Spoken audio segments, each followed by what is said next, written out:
তুমি এমন একটা প্রফেশনে রয়েছো, এমন একটা জগতে রয়েছো যার যে চোখ ধাঁধানো দিকটা, সেটা দেখে আমরা অনেকেই হয়তো সেটাকে দেখি, সেটাকে উপভোগ করি, অনেকে অ্যাসপায়ার করেন, কিন্তু একই সঙ্গে জাজও করেন।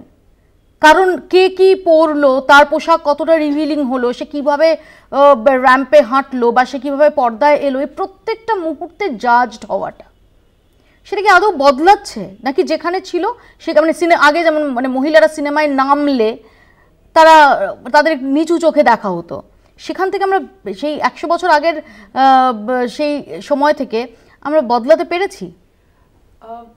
আমার মনে হয় যে মহিলারা শুধু আজকে না, আগেকার সময় এবং পরবর্তী সময় একটা উইকার সেকশন যখন হয় না, তারা যখন নিজেকে আপলিফট করে, ওরা সব সময় জাজড হয়। সেটা একটা ইন্ডাস্ট্রি স্পেসিফিক না। আমার মনে আছে, আমি এই কথাটা আগেও বলেছিলাম, যে আমরা খুব ছোটোবেলায় দেখতাম যখন কলকাতায় আমরা ছুটি কাটাতে আসতাম, আমার ঠাকুমা স্লিভলেস ব্লাউজ পরতো। তো স্লিভলেস ব্লাউজটা মানে আজকের দিনেও অনেক জায়গায় ইন্ডিয়াতে এটা মানে ভাবাই যায় না যে একটা মহিলা স্লিভলেস ব্লাউজ পরবে। কিন্তু আমি আমার ঠাকুমাকে দেখেছি, শি ওয়াজ মানে নিজের সময় থেকে উনি অনেকটা এগিয়েছিলেন, আর উনি মানে আমাদের পুরো জেনারেশনকে উনি ইন্সপায়ার করেছেন।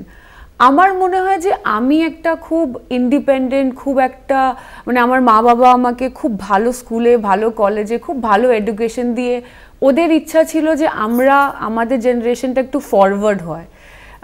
সেইটার জন্য আমার মনে হয় সবচেয়ে বেশি কাজ যারা করেছে সেটা আমার বাবা বা আমার ঠাকুরদা, যারা একটা এম্পাওয়ার্ড মহিলাকে বড় হওয়ার সুযোগটা দিয়েছে।